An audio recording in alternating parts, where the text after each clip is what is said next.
Hello and welcome to a Drafthouse Diary for Thursday, November 16th, 2023, when I went to the Alamo Drafthouse at Littleton's Aspen Grove for an experiment. What made this an experiment? I've been to that theater plenty of times. What made it an experiment is that I went to see The Hunger Games, The Ballad of Songbirds and Snakes, and I knew nothing about The Hunger Games going in. I have never seen any of the movies. I have never read any of the books. I had the vaguest inkling of the premise just from cultural osmosis, but I had no idea about really any of the characters or the setting or anything else. And I thought, is this prequel going to be the least bit comprehensible to me going in knowing nothing? And it was an interesting thing to try.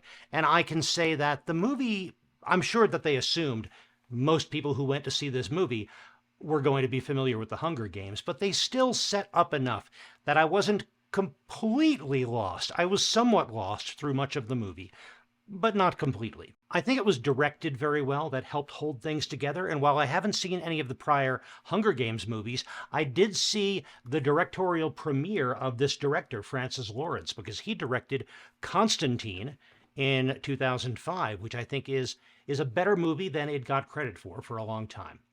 But back to the Hunger Games movie. They set up the premise fairly well in dialogue, a little bit of an as you know, Bob kind of thing.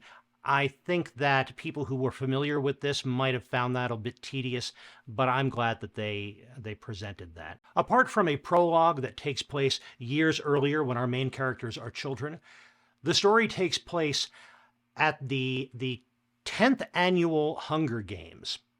The setting, as I gather from the dialogue in this movie, is that it's a post-war, possibly post-apocalyptic civilization. I really don't know exactly when this is supposed to be and exactly what has happened, but we have a relatively prosperous capital district. And then we have connected to the capital, we have the districts, which are these numbered areas in which the residents' lives are really controlled by the capital and its army, who are in relative poverty and oppression. And in response to a violent uprising by the districts sometime in the past, the capital has imposed upon the districts a violent and strange, and according to some even in the capital, disproportionate punishment that never seems to end.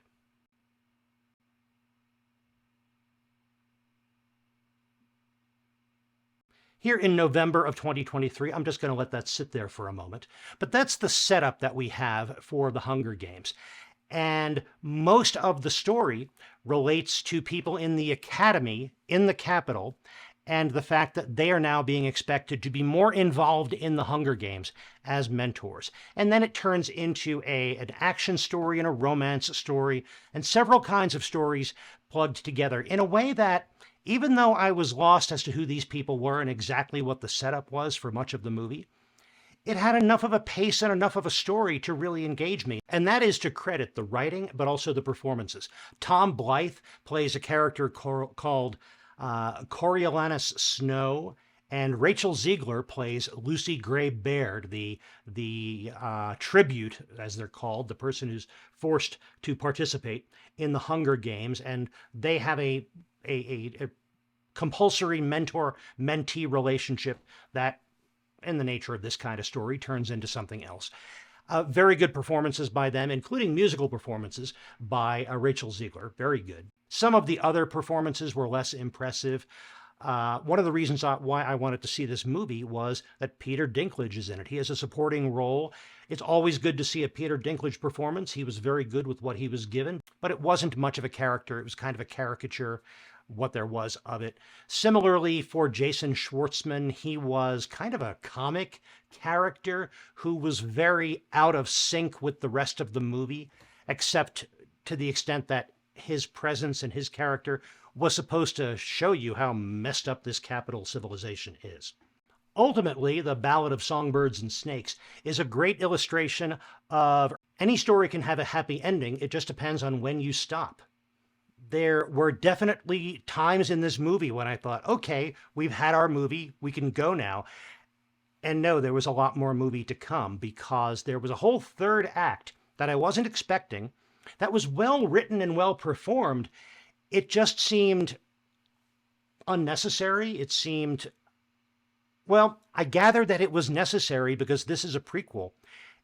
And clearly they need to put these characters in certain positions on the board so that it makes sense for them to be who they are in the stories that come later in time. I get that. But the movie itself would have been more satisfying if, I admit, a bit more predictable, a bit less innovative, if it had stopped earlier when, among other things, people were a bit happier. In the end, it was an interesting experience to go and see this movie without the background that the movie kind of assumes, just to see how it works on its own in terms of filmmaking and in terms of storytelling. And by the way, for the filmmaking, the design was fascinating.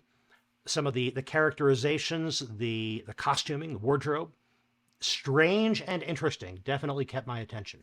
Other parts of my visit to the Alamo. The pre-show was good. It was clearly made specifically for this movie, and it was kind of a mixed bag of sly humor and useful background. It started out with a cartoon involving songbirds. It then went into a kung fu movie trailer for the snake in the eagle's shadow. And then we got something about bears in a circus, which I guess is tangentially connected to the way that the tributes are treated in this Hunger Games movie. A trailer for Battle Royale, which in retrospect, I totally understand why they included that. A Taco Cat video. I don't know why they put that in there, but Taco Cat's a cool band. I was happy to hear one of their songs. And then a long featurette about the music in this game, Hunger Games, Ballad of Songbirds and Snakes, because music is such an important part of the movie, and it was about how they created a particular musical style, combining elements of Appalachian music and Southern music and British Isles music, and created something very specific for the culture that was being represented in District 12. They also had a few other things like a kind of funny bad lip reading video of footage from one of the earlier Hunger Games movies, and I don't know where it was from or exactly what it was, but it was like a single musical production number on stage that seemed to be designed as a summary of the story of the Hunger Games. That went on for quite a while, and it was interesting, but not that interesting. Food and drink. I got the hot cocoa and the sugar cookies, which are on the menu now temporarily for their holiday bonus features, and those were good. They tasted just like they did last year, and they're a nice treat, especially on a cold night. The rest of the theater experience was good. The staff was good. They did let us into the theater on time to see that pre-show. Everything else was friendly and efficient. So altogether, it was a strange but a good night at the movies. Well, thank you very much for watching. If you enjoyed this, please click like. If you want to see more Drafthouse Diaries, please click subscribe. And if you're interested in my review of that first Francis Lawrence movie, Constantine, check out this video next. I saw that when I was visiting the Alamo Drafthouse in Brooklyn, New York. In the meantime, enjoy your movies, and when you do, stay till the end of the credits.